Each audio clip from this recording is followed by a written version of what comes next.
It's been a while since I did a opioid based story, so why not kick it off with this one right here? So this is coming out of the Tampa Bay Times. So you know we're headed to Florida with this one. And the title of the article reads, "Local drug users don't know what they're taking. It's killing them in record numbers." My thing is this: why take a drug that you don't know? If you're used to taking a certain drug and it hasn't done anything to you except give you a high, then stick with that one. But see, the thing is, most drug addicts, if they get a lust for an extreme high. So if they feel like they're hitting a plateau, so to speak, they're going to go for something that's going to break through that plateau by any means necessary.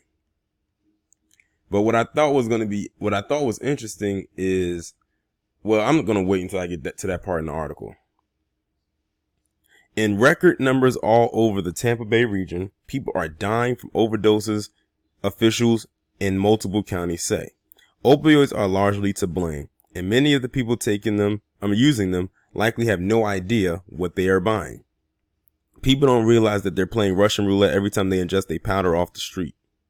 Statistics kept by the Pinellas County Forensic Lab shows drugs seized by local law enforcement turn out to be mixtures more often than not. As a result, some users looking for uppers like cocaine or meth are getting substances mixed with fentanyl, a synthetic potent opioid similar to heroin. Whether they're seeking out opioids or not, many of the users are dying. In Pinellas County, 200 have died from an overdose in the first half of the year. The record set last year was 323. In Pasco, 96 have died in the first half. The record 165 was set at the peak of the prescription drug crisis. The opioid problem is particularly prevalent in the white community. But you know, mainstream media really ain't going to talk about that. And this actually is a jab at their so-called high IQ because they're taking a drug that they don't know what it is. I guess that... All right, back to what I was saying about the so-called high IQ. I was saying that I guess their high IQ isn't what it used to be, but then again, it never really was. So why bother? Let's see, where did I leave off? Oh, it said in Hillsborough. Oh, I'm sorry, I skipped an important part. It is of the 238 opioid overdose deaths in Pinellas in 2018, 232 of the victims were white. That means only 5 people who overdosed from opioids in that county were not white. I can't say that I'm shocked. And of course, this is the perfect time to insert my I feel nothing as well. I feel nothing.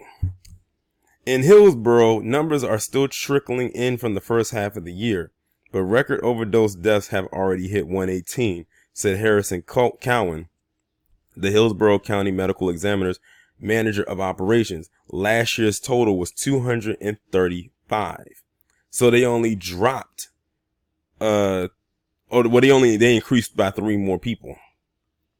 It's unclear whether the county is on pace for an overall opioid overdose record, but Cohen said the numbers show the opioid plague is worsening.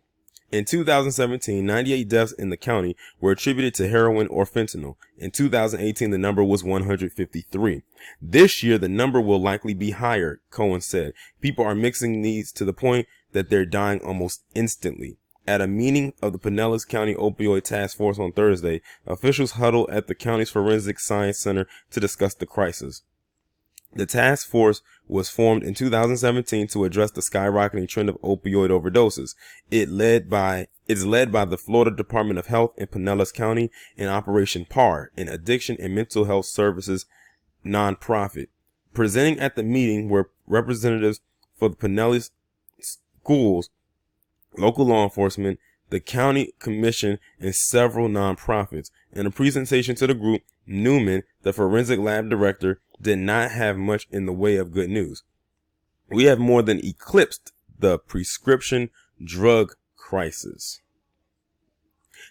With these numbers, I think on a national scale, they've eclipsed a lot of crises, and in some cases, casualties of war. Pinellas and Pasco were each hit hard by that crisis, which peaked in intensity about a decade ago. Now that the so-called pill mills have largely closed, addicts are turning to the streets. They're finding cheap and easily manipulated fentanyl. Officials at Newman's lab have identified over a dozen different chemical variants of the opioid in their recent testing.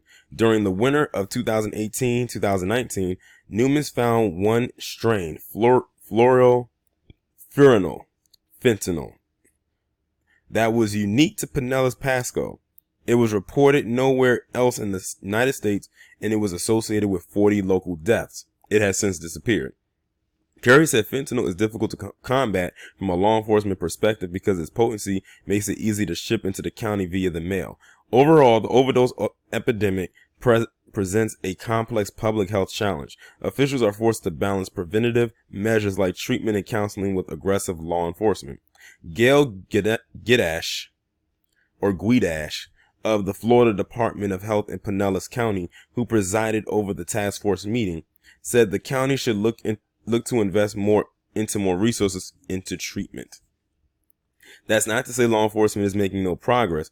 Kerry noted that narcotics officers have had some success responding to overdoses. If the patient survives, officers can ask them about their source and then hopefully track the lethal drugs back to higher level dealers. But to Kerry, the fundamental problem in the fight against these deadly drugs is demand. Well, I would have to agree with that person. They're going against a huge demand for these drugs, and they're losing. And again, I say I feel nothing. And of course, it would be Florida that this is happening to. So I still feel nothing. Yet they have all the time in the world to try to talk about Chicago this and Baltimore that and any other predominantly black area that they consider to be violent prone. Yet they will not talk about what's going on in these areas that has all these opioid plagues just running amok. And to my knowledge, didn't opioid overdoses, as far as deaths go, take out more people in a year than homicide did in the last couple of years? And when they said homicides, I can't help but think that they were talking about so-called black on black crime. See, they always have to throw that out there to try to hide what is really going on with them. They can't hide from those mass shootings because those are going to be put out there. They'll try to cover some of them up, but not all of them. But this opioid plague, the mainstream media has done a good goddamn job of masking this and trying to hide it. They'll talk about it one every couple of months when they think that they may leeway into getting some kind of legislation passed in order to combat it. But then that usually always falls flat on its own face. And then they go back to run for cover again, I guess, to go back to square one, go back to the drawing board, only to fail again. But see, when it was happening to us, that crack era was on the news every single day because they had to make a mockery out of black people. They're not going to allow themselves to be made fun of or be mocked. If we had our own media, like a CNN, like our own CNN version of it, or MSNBC, we don't need no Fox News, so you can scratch that. We would make sure that this kind of stuff is put out there every single day, at least 2 times a week. Y'all let me know what y'all think about this down in the comments, and I'll talk to you in the next one.